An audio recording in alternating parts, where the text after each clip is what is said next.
The sound of tools clinking filled Jake's small-town garage, blending with the scent of oil and summer dust. It was an ordinary day in the sleepy California valley until the gleam of a luxury SUV interrupted the calm. Jake wiped his hands on a rag and watched as a woman in a tailored suit stepped out, her expression tight and tired. In the passenger seat sat a young girl, no older than 10, her legs motionless, but her eyes alive with curiosity. Something about her gaze made Jake pause, like she was searching for hope in the noise of his workshop. The mother, Evelyn, apologized quickly, explaining that her car had been making strange noises for days. Her voice carried power, the kind that came from boardrooms and billion-dollar deals, yet behind it there was fatigue. "I can take a look," Jake said simply. His voice was calm, honest, with no trace of judgment. As he popped the hood, he noticed the girl watching every movement intently. "You ever seen an engine up close?" he asked. She shook her head shyly. "Well," he smiled, "today's your first lesson in fixing things." As Jake worked, he talked to her softly, describing each part, the pistons, the belts, the spark plugs, explaining how everything had a purpose, even the smallest screw. The girl's eyes widened with wonder. "It's like they're all working together," she said. Jake grinned. "Exactly. Every piece matters, just like every person does." Evelyn listened from the side, arms folded, her hard exterior beginning to crack. It had been months since she'd seen her daughter this engaged, this alive. Minutes turned into an hour as Jake worked steadily. Sweat beaded his brow, but his patience never wavered. When he finished, he handed the girl a small wrench. "Here," he said. "You can tighten the last bolt." She hesitated, her hands trembling slightly. "I can't." "I'm not strong enough," she murmured. "Yes, you are," he replied gently. With his hand guiding hers, she turned the wrench. The click of the bolt echoed softly, and she smiled for the first time in months. Evelyn's breath caught in her throat. As the car's engine roared back to life, Evelyn thanked him, but Jake waved it off. "Just doing my job," he said. The little girl, however, wasn't ready to leave. "Jake," she asked timidly, "you think I could fix something one day?" He crouched down to her level, meeting her eyes. "You can fix anything, kiddo. Maybe even more than you think." She looked at her legs, then back at him. "Even walk again?" Jake smiled faintly. "You already took the first step, believing you can." The SUV pulled away, but Jake couldn't shake the encounter from his mind. That night, as the sun dipped below the hills, he stayed late in the shop staring at a pile of scrap metal and old tools. An idea sparked. He sketched something rough on a notepad. A lightweight support brace designed with hydraulic joints, built from salvaged parts. He didn't know if it would work, but he couldn't forget that little girl's face. Sometimes faith wasn't just something you had, it was something you built. 3 days later, the SUV returned. Evelyn stepped out again, this time with a softer expression. "She wanted to see you," she said. The girl, her name was Grace, beamed when she saw Jake. "I brought you cookies," she said proudly. Jake laughed, wiping his hands. "Then I better show you what I've been working on." From the back of the garage, he rolled out a metal frame, adjustable, polished, and fitted with padded supports. Evelyn stared in disbelief. "What is that?" she asked. Jake looked at Grace. "Something that might help her stand." Grace's eyes lit up. With Evelyn's help, she slipped into the device. Jake steadied her hands, explaining how to shift her balance. Her first attempt was shaky, her knees trembled, and she almost gave up. But Jake didn't let go. "You've got this," he said quietly. "Don't look at the ground, look at where you're going." Slowly, Grace lifted her head, one step then another. Her small feet pressed against the floor, weak but determined. By the third step, she was standing. Evelyn's hand flew to her mouth, tears spilling over. Grace laughed, pure, unfiltered joy. For the first time in her life, Grace wasn't sitting still. She was moving. Evelyn knelt beside her, sobbing. "I've spent millions on therapy, specialists, hospitals. And you..." Her voice broke. "You made her walk." Jake shook his head. "No, ma'am. She did that. I just gave her something to lean on." Grace reached out, hugging him tightly. "Thank you, Mr. Jake," she whispered. He smiled, his rough hands trembling. In that moment, grease and dirt didn't matter, only the miracle standing in front of him. Days turned into weeks. Evelyn and Grace began visiting regularly. What started as quick check-ins became long afternoons filled with laughter, learning, and light. Grace learned how engines worked, how to change oil, even how to use a wrench properly. Jake taught her that strength wasn't about muscles. It was about never giving up. For Evelyn, each visit peeled away the layers of her guarded world. She began to see life beyond business, beyond money, in the kindness of a man who fixed broken things, not for profit, but for purpose. One evening, Evelyn lingered after Grace had fallen asleep in the truck. "Why did you do all this?" she asked quietly. Jake shrugged. "Because someone once did it for me," he said. He told her how his late wife had been paralyzed after an accident, how he'd spent years trying to design something to help her walk again, but she'd passed before he could finish. "I guess," he said, voice soft, "I just wanted to finish what I started." Evelyn's eyes glistened with emotion. "You didn't just fix my daughter," she whispered. "You fixed something in me too." Months later, Grace's story went viral after a physical therapist shared a video of her walking using Jake's device. Reporters swarmed his garage, calling him the mechanic who built miracles. But Jake never sought fame. He just kept working, smiling when Grace visited. One afternoon, Evelyn arrived with papers in her hand. "I want to invest," she said firmly.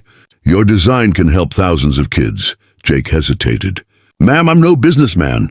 She smiled. "Then I'll be yours." Together they founded Grace Motion, a company born from compassion and courage.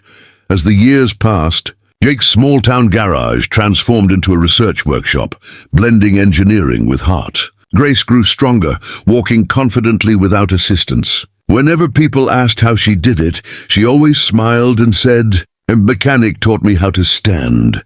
And Evelyn, once defined by power and success, learned that true wealth wasn't in her company's name, but in the lives she touched alongside the man who reminded her what humanity meant. On the anniversary of that first repair, they all stood together outside the old garage, now polished, with a new sign that read, "Graceworks, built with heart." Jake looked at the sunset, the same one that had once watched him work alone. "You know," he said, glancing at Evelyn and Grace, "it's funny how fixing one broken car can fix everything else too." Evelyn smiled softly. "No, Jake, it's not funny. It's fate." And as the golden light fell across the California hills, the humble mechanic and the once distant billionaire shared something far greater than gratitude, a bond that proved kindness, once set in motion, can rebuild even the most broken souls. Days after their first meeting, the morning sun poured over Jake's small California garage, painting gold streaks across the dusty floor. He hadn't slept much that week. The image of Grace, the little girl in the wheelchair, replayed in his mind, her hopeful eyes, her trembling voice when she asked if she could ever walk again. Jake had seen broken engines, shattered frames, and rusted metal brought back to life. But this was different. He was trying to rebuild a dream. With steady hands, he tightened the last bolt on a strange-looking frame he'd built from scrap and faith.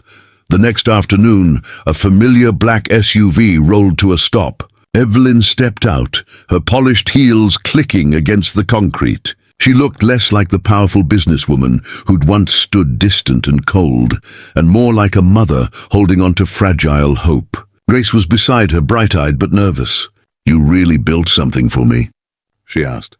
Jake smiled softly, his hands still stained with grease. "You bet I did. And it's got your name written all over it," Grace giggled. For a moment, the heavy air lightened.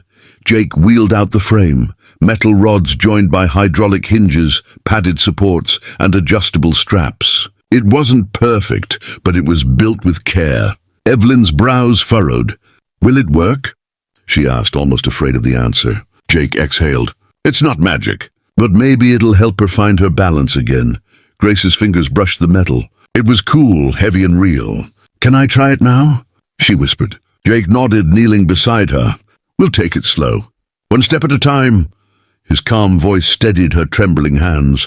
Grace gripped the handles as Jake adjusted the straps around her waist and legs. "All right," he said quietly. "Push through your heels, not your toes. Let the frame hold you." Her first attempt was shaky. Her legs quivered. Evelyn watched, heart pounding. "It's okay," Jake murmured.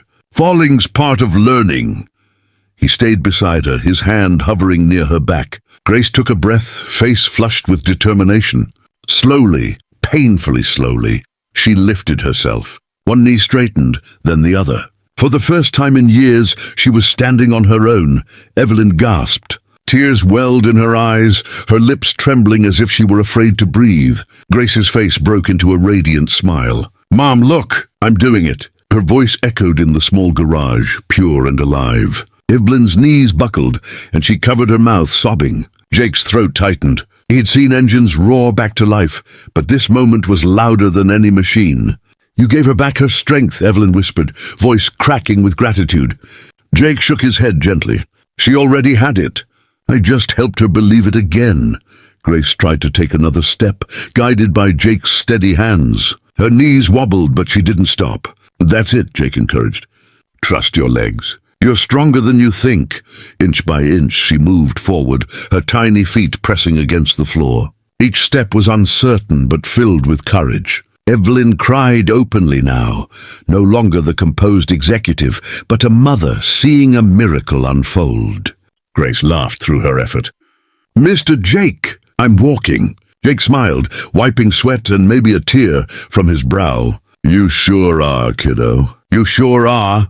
When she finally stopped, panting but proud, Jake lifted her gently into her wheelchair again. She clutched his hand. "Can I come back tomorrow?" she asked eagerly. Jake grinned. "You better. We've got training to do." Evelyn stepped forward, still speechless. She wanted to say thank you, but words felt small. "I don't know how to repay you," she managed. Jake looked at her with quiet warmth. "You don't. Just keep believing in her like you did today." Evelyn nodded, realizing how long it had been since she'd believed in anything other than business and deadlines. The following weeks brought a rhythm of hope. Every morning, Grace and Evelyn drove to the garage, where Jake had cleared a space just for her practice. He modified the frame daily, improving the balance, adjusting the tension. Grace's laughter filled the air each time she took a step farther than the last. Locals began to notice, the mechanic teaching a little girl to walk again. Sometimes they stopped by, offering tools or snacks, and soon the once quiet workshop became a place of inspiration. The whole town started rooting for Grace. Evelyn found herself staying longer each day. She watched how Jake treated everyone with the same kindness, from the mayor's driver to the farmer down the road. He never wanted money or credit, just progress. "You could have sold this design," she said one evening. "It could make you rich." Jake chuckled softly. "I'm already rich, Mum. I've got purpose." She smiled faintly, realizing how empty her own wealth had felt until now. Grace was walking several steps, unassisted by then, her laughter echoing against the setting sun. One night, after Grace fell asleep in the car, Evelyn lingered by the workbench. "Jake," she said, her voice soft. "You've changed our lives." He looked up from his tools. "No, ma'am. You two changed mine." He hesitated, then shared his story about his late wife, how he'd built his first prototype for her after a car accident. "I couldn't save her," he said, his tone breaking. "But helping Grace, it's like I got a piece of her back."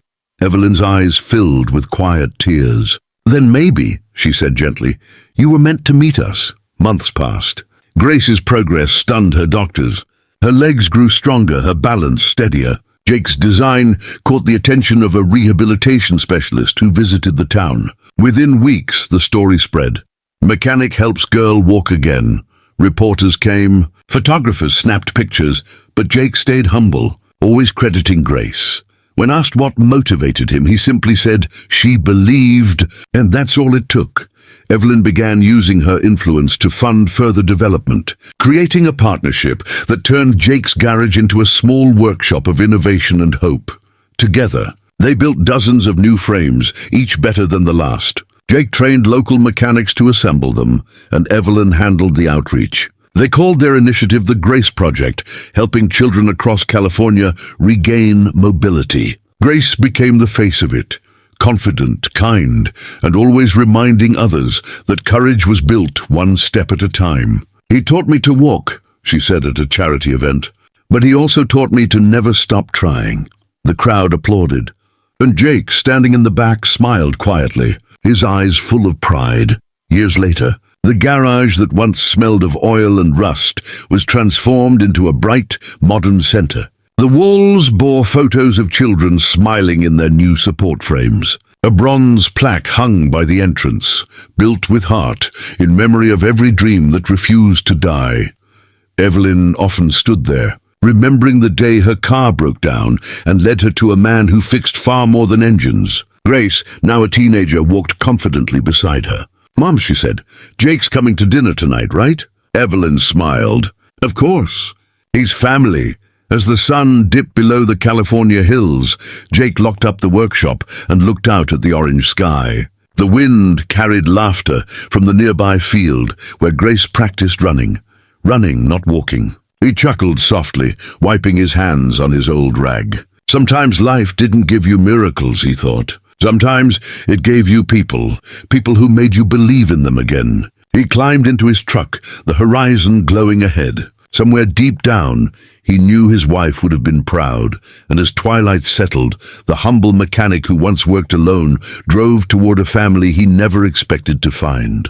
His hands were still rough, his clothes still stained, but his heart had never felt cleaner. He didn't need fame or fortune. Watching Grace stand tall, watching Evelyn smile freely, that was enough. Because Jake had learned that when you build something with love, whether it's a machine, a dream, or a person, it doesn't just stand. It shines, and that, he thought, is the truest kind of miracle.